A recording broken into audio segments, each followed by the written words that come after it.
I didn't know why I froze when she walked into the bookstore that rainy Thursday afternoon. Maybe it was the way the light caught her hair, turning strands of brown into something that almost looked gold. Or maybe it was the sound of her voice when she said, almost teasingly, "Pretend I'm not her sister." I looked up from the counter where I was stacking new arrivals, and there she was, confident, effortless, like she owned not just the space, but the moment.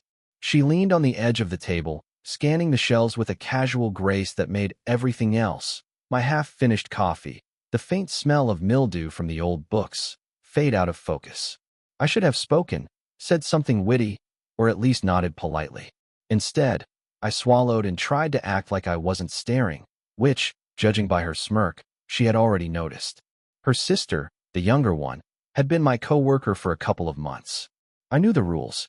I knew I shouldn't feel anything unusual when she came around. But when this older woman, the one her sister had always talked about with that mix of exasperation and admiration, was standing there, smiling at me like she was letting me in on a private joke, I felt my chest tighten. "I didn't expect anyone to actually be here," she said, tilting her head slightly, as if testing me, measuring me. Her tone wasn't flirty, not exactly, but it wasn't neutral either. It carried a weight I couldn't place. I nodded, my hands fumbling with the stack of books in front of me. I cleared my throat and offered a weak, "Yeah, slow afternoon." She laughed, soft and knowing, and for a moment the room felt smaller. The rain tapping against the windows became a distant hum, and I realized I couldn't stop looking at the way her eyes crinkled at the corners, the subtle tilt of her chin, the way she brushed a loose strand of hair behind her ear without breaking our gaze.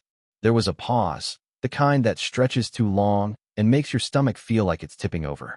I wanted to say something, anything, but all that came out was a quiet, "Right."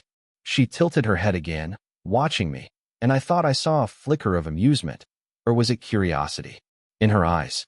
Then, unexpectedly, she picked up a paperback, her fingers brushing mine as I handed it over.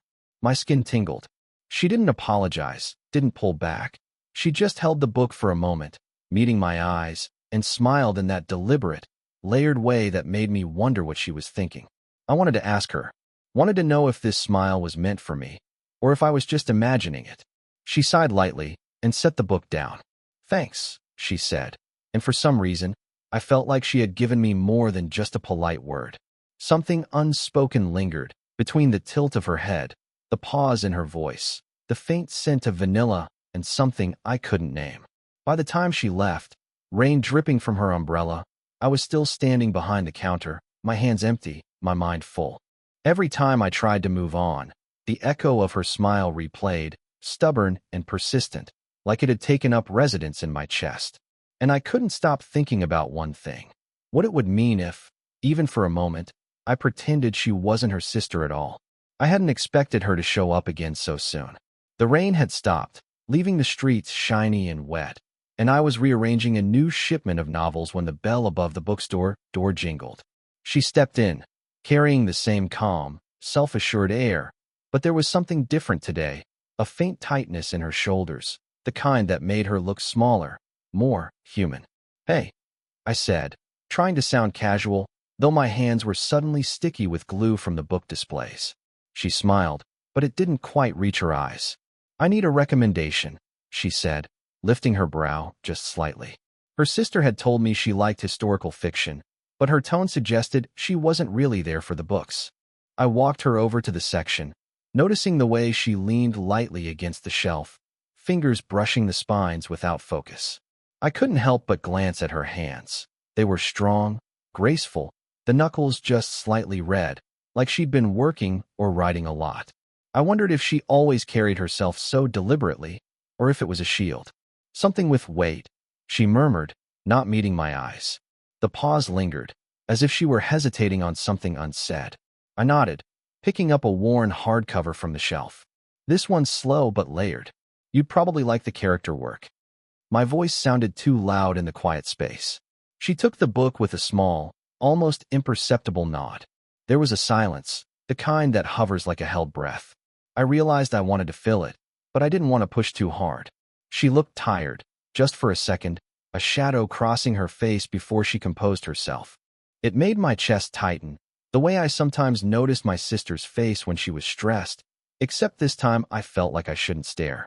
"You always pick the right ones," she said finally, a faint smile breaking through her careful mask. Her voice carried the smallest tremor of exhaustion.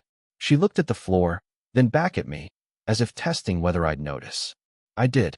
I cleared my throat and said nothing, but my fingers brushed hers briefly as I handed her the book. It was a small, meaningless contact, except it wasn't.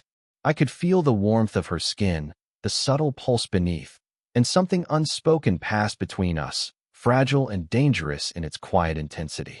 She held the book to her chest for a moment, eyes downcast, then glanced up and met my gaze. "Thanks," she whispered. Not the casual thanks from a stranger, not the playful tease from before, something softer, weighted, vulnerable. I wanted to ask if she was okay. I wanted to reach out and ease the tension that seemed to wrap around her like a second skin. But I didn't. I let the pause stretch, feeling it settle over us like a shared secret. And then she smiled, just a fraction, hesitant but deliberate. And the room seemed smaller again, warmer. It was a smile that made the rain-streaked streets outside irrelevant, the books around us mere background. I realized I couldn't stop thinking about it, about her, about how something so quiet could feel so loud. For a moment, I imagined if she leaned closer, if she let herself be seen just a little more, and then I blinked, and the moment passed, leaving me with the faint, impossible pull of what could never quite be spoken aloud. The shop had closed hours ago, but neither of us moved toward the door. Outside, the storm rattled the windows, a steady drum of rain and wind that made the quiet inside feel almost sacred. She had lingered after picking up her book, lingering like she wasn't sure how to leave, and I hadn't asked her to. I was shelving a stack of returned novels when she came up behind me, her presence soft, almost imperceptible. She leaned slightly over my shoulder, her hair brushing my arm as she peered at the titles.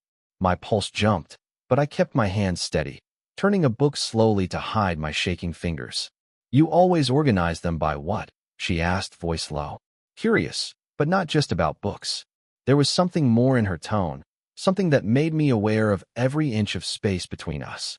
I swallowed, trying to sound casual. "Author, then title. I guess it makes sense to me." My throat felt tight. You like it?" She smiled faintly, a ghost of amusement and something unreadable behind it. She looked tired, and I wanted to brush the stray strand of hair from her face, but I held back, aware of the heat creeping up my neck. The storm outside matched the tension in the room, making the air between us feel charged, almost dangerous. We stood like that for a long moment, closer than necessary, but neither speaking, neither moving. I noticed the subtle curve of her fingers as she rested her hand on the edge of the shelf, the way her shoulders slumped slightly in exhaustion. I wanted to ask if she was okay, but the words wouldn't come. A sudden buzz from her phone cut through the quiet. She glanced down, and I saw her jaw tighten. It was a message from someone I didn't know, an ex, maybe, or a friend who demanded attention at the wrong time. She hesitated, thumb hovering over the screen, and I realized how delicate the moment was. One wrong move, one interruption, and everything between us could shatter or be misunderstood. I stepped slightly back, giving her space, though my chest still ached at the distance. "I can wait," I murmured, though for what, I didn't know. She shook her head, a small, almost imperceptible motion, and I saw her eyes flick toward mine, conflicted. She laughed softly, nervous, brushing a hand against her mouth as if embarrassed by her own hesitation. The gesture made something twist in my chest. I wanted to reach out, to close the gap between us, but the invisible line of restraint held me back. The storm raged on, and for a heartbeat, it felt like we were suspended, the outside world gone. I could almost lean in, almost bridge the space between us, almost let the pull we both felt take over. But a flash of lightning illuminated the room, harsh and sudden, and reality intruded. Her phone buzzed again, demanding attention, pulling her back. She stepped away, reluctantly, her smile fading just slightly as she adjusted the strap of her bag. I watched her go, the ache of almost touching her lingering in my chest. My hands trembled, though I couldn't tell if it was the storm, the cold, or the weight of what we hadn't done. And still, the thought wouldn't leave me. If not now, then when?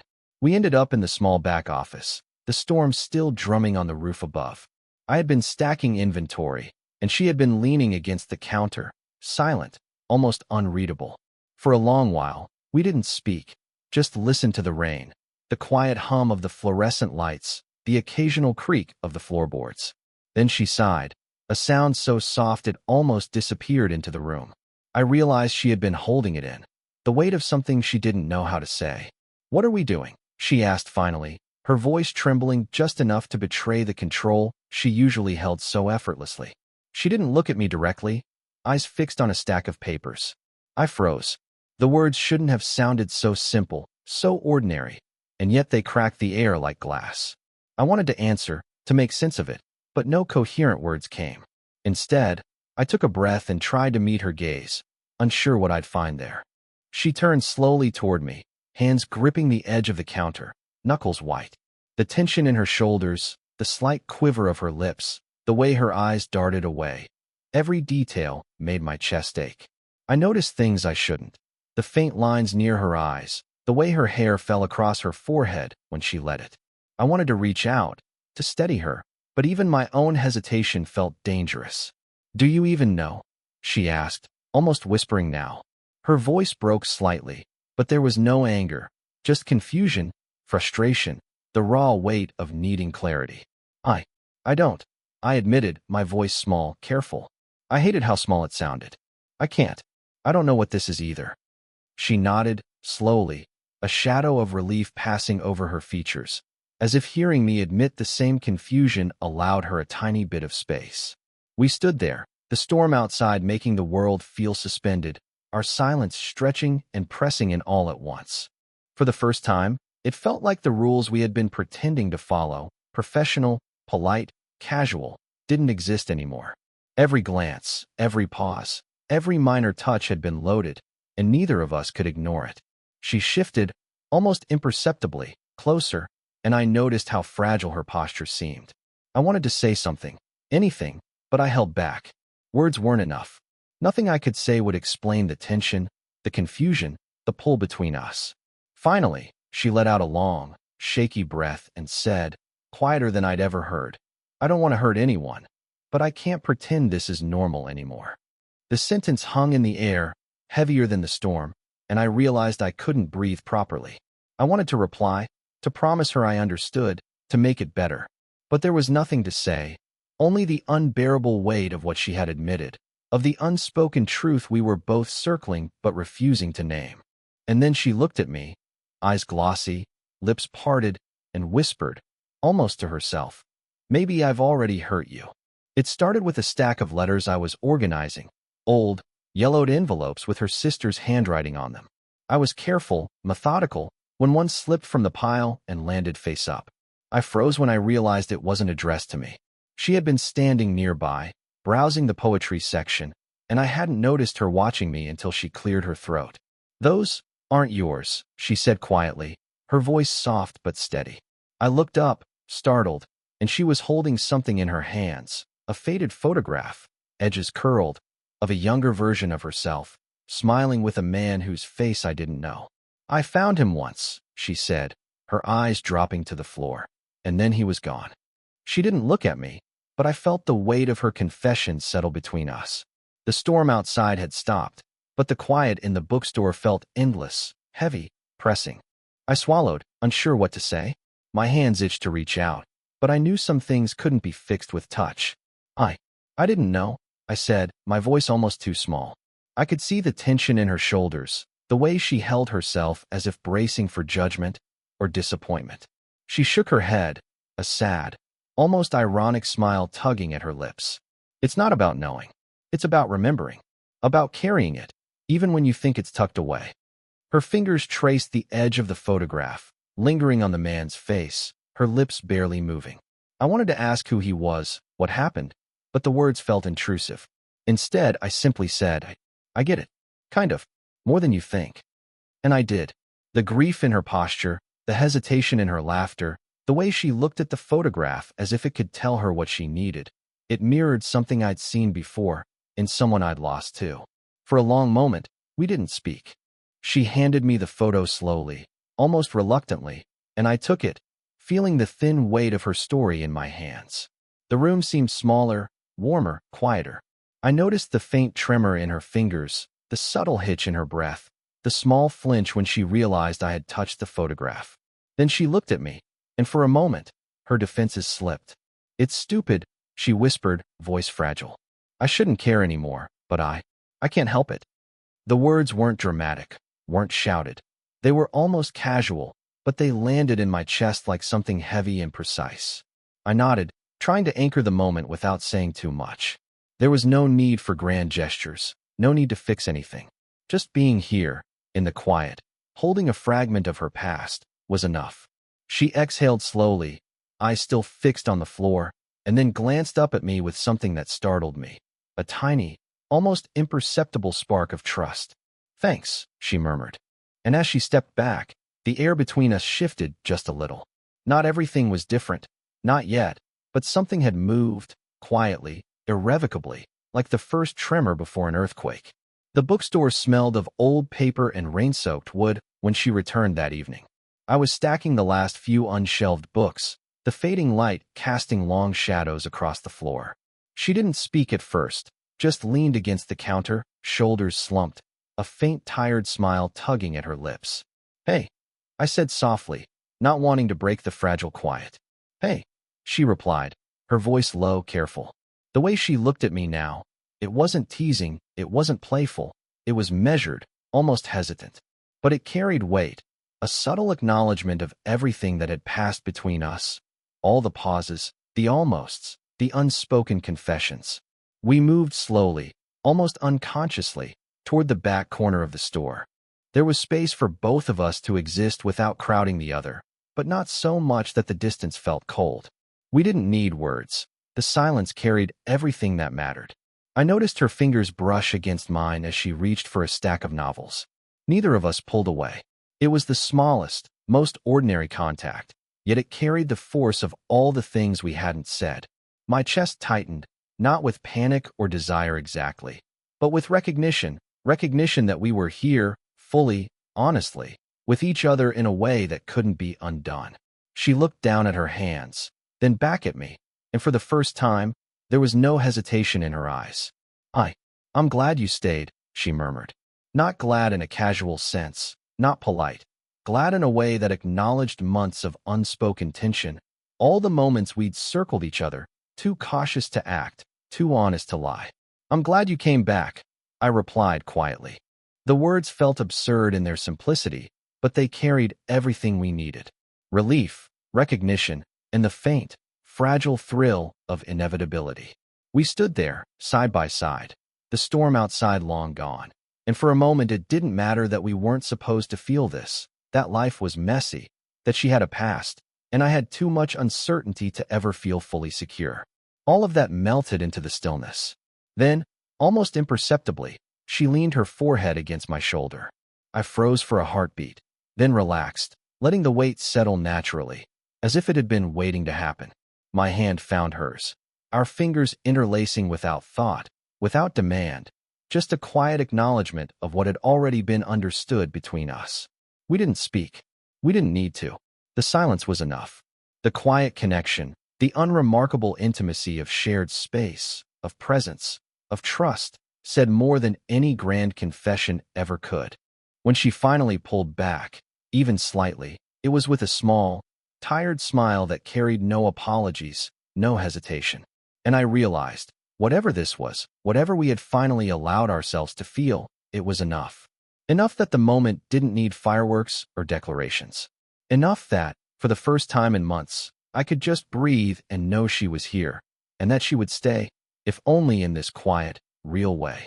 And in that silence, everything settled into place. Looking back now, it's strange how the smallest moments can change everything. The way she smiled at me that first day, the quiet pause before she spoke, the brush of her fingers against mine. Those little things didn't just pass. They lingered, shaped me in ways I didn't understand at the time. I've learned that love doesn't always arrive with fireworks or dramatic confessions. Sometimes, it seeps in quietly, in shared silences, in the patience of two people learning how to exist together without forcing anything. She taught me that. Her strength, her restraint, the way she carried both her past and her vulnerabilities. It forced me to slow down, to observe, to care in ways I hadn't thought possible. And I think it changed her too. I saw her let go of the weight she'd been holding for years, the unspoken regrets, the cautious boundaries, and trust someone with the space she had always guarded. Not in a leap, not in a declaration, but in small, measured ways. A glance, a touch, a quiet conversation at closing time. We didn't suddenly become perfect or free of the past, but we became present. That presence, that mutual willingness to just be with each other, is what made it real. It's not romantic in the way people imagine in movies, but it's better than any script. Honest, flawed, and ours. Sometimes I catch myself remembering the way her eyes crinkled when she laughed, or the subtle tremor in her hands when she finally let her guard down. And I realize that those fragments of her, the ones I almost didn't notice, are the ones that changed me the most. They taught me patience, respect, and the beauty of noticing someone fully without demanding anything in return. We sit together now, in quiet, familiar spaces, no words needed. There's comfort in the ordinary, in shared routines, in knowing that even without grand gestures, the connection is undeniable. I've learned that love doesn't always announce itself. It can just exist, quietly and persistently, reshaping your world one small moment at a time. If there's a takeaway, it's that sometimes what matters most isn't the grand confession or the dramatic climax.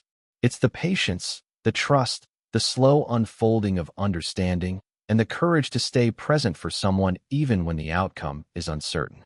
That's how real connection survives, and that's what we discovered together. And I still think about that first smile, the one that started it all, the one that made me consider what it would mean to pretend she wasn't her sister for just a moment. Some things never leave you, and maybe they shouldn't. If this story made you feel something, let me know in the comments. Would you want more stories like this?